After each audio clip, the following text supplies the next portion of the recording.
விமானி யாராவது வந்துட்டு மேடே அப்படின்னு உச்சரிக்கும் பொழுது அது மிகவும் தீவிரமான உயிருக்கு ஆபத்தான சூழ்நிலையை குறிக்குது. அதாவது யாராவது ஒருத்தங்க ஆபத்துல இருக்காங்க, இல்ல அந்த பிளைட் வந்து ஒரு ஆபத்துல இருக்கு, நிறைய பேருக்கு உயிரிழப்புக்கு ஏற்பட வாய்ப்புகள் இருக்கு அப்படின்ற பட்சத்துல இந்த வார்த்தையை வந்து உச்சரிப்பாங்க அப்படின்னு சொல்றாங்க.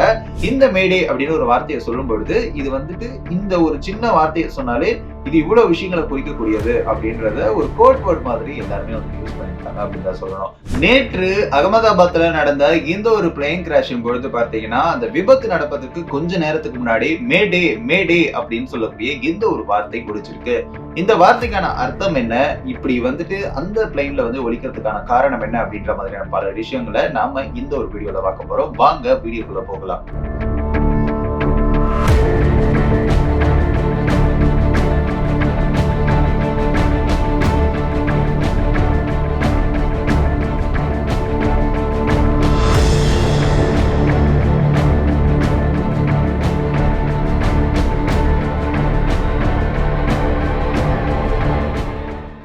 என்னன்னா குஜராத் மாநிலம் அகமதாபாத்ல இருந்து லண்டனுக்கு சென்ற ஏர் இந்தியா விமானம் வெடித்து சிதறி இருக்கு. இந்த ஒரு ஆக்சிடென்ட் நேற்றைய தினம் ஃபுல்லா நிறைய பேரை ரொம்பவே கஷ்டத்துல ஆழ்த்திருக்கு. இந்த ஒரு பிளைன்ல வந்து பாத்தீங்கன்னா 242 பேர் பயணித்திருந்தாங்க. இதுல குஜராத் மாநிலத்தினுடைய முன்னாள் முதலமைச்சர் விஜய் ரூபணி அவர்களும் இந்த விபத்துல சிக்கி உயிரிழந்திருக்காரு அப்படின்ற மாதிரி தகவலும் சொல்லப்படுது. இந்த விபத்து நடக்கிறதுக்கு முன்னாடி வந்து பாத்தீங்கன்னா விமானிகள் நிறைய பேரு மேடே மேடே அப்படின்னு சொல்லக்கூடிய இந்த ஒரு வார்த்தையை உச்சரிச்சிருக்காங்க.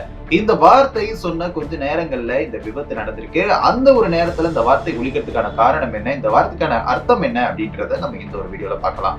என்னன்னு பாத்தீங்கன்னா விமானிகள் மிகவும் அவசர கால சூழ்நிலைகள்ல மட்டுமே இந்த மேடே அப்படின்னு சொல்லக்கூடிய இந்த ஒரு வார்த்தையை வந்துட்டு உச்சரிப்பாங்க அப்படின்னு சொல்றாங்க.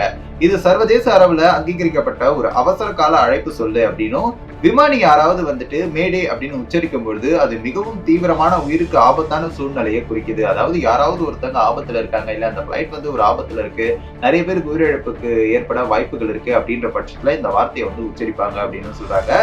விமானி ஒருவர் வந்துட்டு மேடே அப்படின்னு உச்சரிக்கிறாரு அப்படின்னா போக்குவரத்து கட்டுப்பாட்டாளர்கள் அல்லது அருகில இருக்கக்கூடிய மற்ற விமானிகள் உடனடியாக அந்த அழைப்பிற்கு கவனம் செலுத்தணும் அப்படின்னும், இந்த மேடே என்ற வார்த்தை வேற எந்த ஒடிகளுடன் அல்லது உரையாடல்களுடன் கலக்காத வகையில தெளிவான அவசர கால செய்தியாகவும் இருக்கும், தெளிவாகவும் வந்துட்டு சொல்லணும் அப்படின்ற மாதிரியும் சொல்றாங்க. விமானிகள் கிட்ட இருந்து இந்த வார்த்தை வந்துட்டு வந்துடுச்சு அப்படின்னா உடனடியா அதுக்கான நடவடிக்கைகளை தொடங்கணும் அப்படின்னு சொல்றாங்க. மீட்பு பணிகள் உதவி நடவடிக்கைகள் விரைவாக ஒருங்கிணைக்கப்படும் அப்படின்னும், இந்த வார்த்தை வந்து முதல்ல வந்து பாத்தீங்கன்னா பிரெஞ்சு வார்த்தை, அதாவது மைடர் அப்படின்னு சொல்லக்கூடிய இந்த ஒரு வார்த்தையில இருந்து பெறப்பட்டதுதான் இந்த வார்த்தை. இது சர்வதேச தொலைத்தொடர்பு ஒன்றியத்துல அங்கீகரிக்கப்பட்ட உலகளாவிய அவசர கால அழைப்பாகும் அப்படின்னும், மொழிகளை கடந்து எந்த நாட்டாளர்களும் இந்த அவசர அழைப்பை வந்து புரிந்து கொள்ள முடியும் அப்படின்னு சொல்லிட்டாங்க. அதாவது வேற வேற லாங்குவேஜஸ் பேசக்கூடியவங்க நிறைய பேர் அதை ஒர்க் பண்ணுவாங்க. இந்த மேடே அப்படின்னு ஒரு வார்த்தையை சொல்லும் பொழுது இது வந்துட்டு இந்த ஒரு சின்ன வார்த்தையை சொன்னாலே இது இவ்வளவு விஷயங்களை குறிக்கக்கூடியது அப்படின்றத ஒரு கோட் வேர்ட் மாதிரி எல்லாருமே வந்து யூஸ் பண்ணிருக்காங்க அப்படின்னு தான் சொல்லணும். இது வந்து SOS, அதாவது சேவ் அவர் சோல் அப்படின்ற ஆங்கில சொற்றுடன் ஒரு வடிவமாகும் அப்படின்னும், விமானிகள் ஆபத்தான நிலையில் இருக்கும் பொழுது மேடே மேடே மேடே அப்படின்னு 3 முறை சொல்லிதான் பின்னர் அவங்க தங்களுடைய விமானத்தை அடையாளத்தையும் தெரிவித்து அப்படி வந்துட்டு அவங்க உதவியும் கேட்பாங்க. அப்படின்னா 3 வாட்டி அந்த மேடேன்ற வார்த்தையை சொல்லிட்டு தங்களுடைய விமானம் என்ன பிரச்சனை அப்படின்றத அதுக்கப்புறம் தான் சொல்லுவாங்க அப்படின்னு சொல்றாங்க.